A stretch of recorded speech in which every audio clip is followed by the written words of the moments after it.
The Pistons surviving a 7-game series with the Magic to take on the Cavaliers. So it's Cade Cunningham on one side, Donovan Mitchell on the other. Really good game. Early fourth quarter. Pistons are up 9.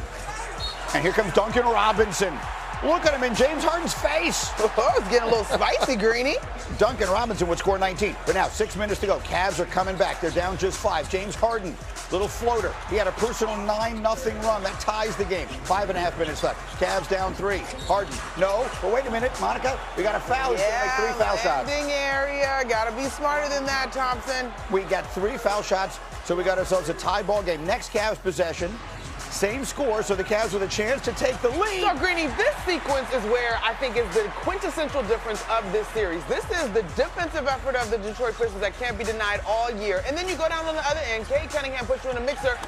What's happening, Cleveland? Like, what is happening? Jalen Duren having a double-double was huge in this one. I can tell you what's happening, Vinny, is that Jalen Duren got 3 consecutive dunks on 3 consecutive possessions. Yeah, and for a guy who did not look to be as engaged early, he seemed to find it late. Making timely plays is what the playoffs are about, not necessarily the final numbers. Those 3 dunks to do it. Harden had a rough night numbers-wise, although he picked it up in the fourth quarter. Duren, 11 points, 12 rebounds. Pistons take game 1. Part of Cleveland's issue, and we didn't really see it there in the highlight because it's not easy to demonstrate in that context, but they had a real trouble holding on to the ball. 20 turnovers for the Cavs. James Harden had 7 of those while making just 6 shots. It's the 29th time he's had more turnovers than made shots in his playoff career. Overall, Harden has 43 turnovers in 8 games this postseason. Here he is after the game. You look at my turnovers, and a lot of them were just on me and nothing they did. So, and, which led to I don't even know how many transition points they had, but it was way too many. And, if I had to put my print on one thing on the game, that's the game right there. How many points they had in transition? How far turnovers? 20. 31. That's the game. It's nothing else. So, if he takes accountability for it, I can't think 31 how many points. Times. Yeah. For a team that has trouble scoring, like Detroit, to get the 20 from Tobias Harris and 19 from Duncan Robinson, that's just found money. And so much of it comes off of the turnovers that Harden, he characterized it perfectly. And, it's so funny, I feel for James Harden watching him for so long, watching his whole career in the playoffs. Yeah. And we mentioned the number of games with more turnovers than baskets. That's impossible. And we're talking about a guy who has led the league in assists. You've got to have that James Harden if you're Cleveland, and he knows it. Yeah. And so the question is, can he still produce that? Not once, but 3 or 4 times in a playoff series. Well, Wilbon, that is a little bit of a tall task. And here's why. When I look at this matchup, the Detroit Pistons are equipped to make life difficult, not just for Harden, but for Donovan Mitchell as well. There's a play in the third quarter. We're going to check it out right now. People forget, Cade Cunningham is basically an NFL quarterback that decided to play basketball. Right. He's a big body. He can move. James Harden is not necessarily going to kill you with the quickness anymore. You got your leader, your star, diving on the floor, picking up a steal off of the other point guard who has been a multi-time All-Star in this league. That, to me, is the quintessential shift in energy and style that's a contrast in this series. James Harden has been in the league as long as Stephen Curry.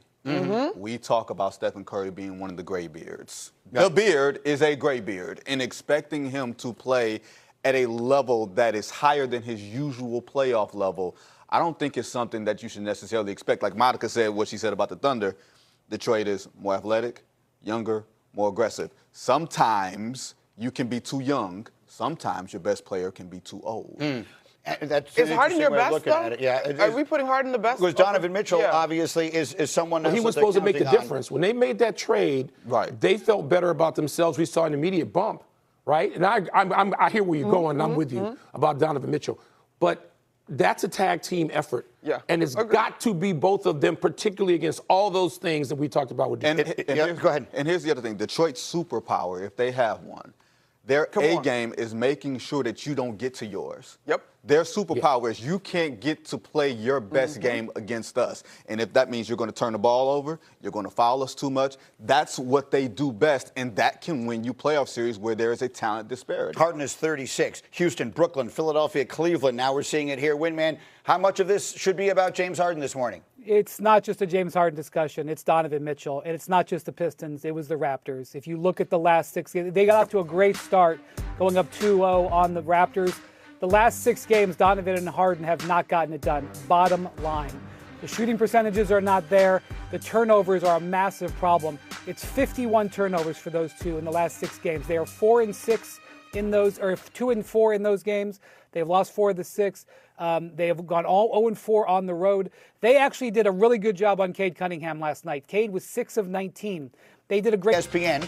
San Antonio lost Game 1 despite a legendary defensive effort from Victor Wembanyama, who set a playoff record with 12 blocks. But yesterday, Minnesota coach Chris Finch was adamant that many of those shouldn't have counted. Listen to the coach. At least 4 of them were goaltending, maybe even a 5th. It's kind of, to me, it's a little alarming that none of them were called. So let's just say there were 4. That's 8 points. The value of 8 points in an NBA game is massive, right? That's also, 33% of his blocks were goaltending uncalled. And, if I were to give you a 33% raise, you'd like that, right? I mean, that's a huge number. That is all world off-day lobbying. That is on the Pat part of Riley, Chris Finch. Phil Jackson, Chuck Daly, off-day stuff right there. He didn't waste a word. With some panache, though. Yes. I mean, I like the way he did it. Wendy, I'm going to show a couple of plays here, and then we'll get you in, Winman, because we went back over the blocks.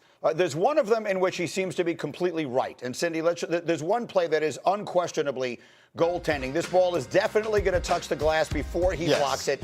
We're going to show you 2 looks at it. Here's this one again, and then we'll show it to you from behind the basket, and you will clearly see. It's quick, it's bang, bang, but the ball definitely goes off there first. Yeah. There's 2 others that we have. One clearly appears to be a foul. Another one is very close. This is the one that looks like a foul. If you slow it down, it looks like a foul. And then there's another that you'll see here in a moment in the sequence that does appear to be a goaltend, although it's pretty close.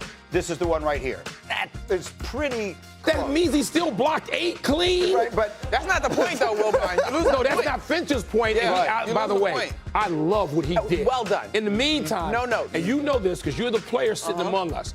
Players don't remember goaltending. They remember getting their shot blocked. As the great John Thompson would say when he had Patrick Ewing. Offensive players remember they got blocked. And that was in their heads. But what did Big John used to say? Exactly, it got in their heads. And to Minnesota's point, I know that's not where we're going, Greeny, but to Minnesota's credit, it did not get in their heads. They kept going. Right. They're fearless. Right. That is the cool thing. And Finch is a great part of that. He and the blast furnace personality of Anthony Edwards. Yep. But he still blocked 8 shots. And if you're San Antonio, you're focused on that. Winman, get in here. Chris Finch is one of the great coaches we have in our league. Dateline Denver, April 20th, 2026. After Game 1 of the series with the Nuggets, Chris Finch, maybe we got to start flopping too. I could go on and on. He's waged a multi-year campaign against the Thunder's fouls. This is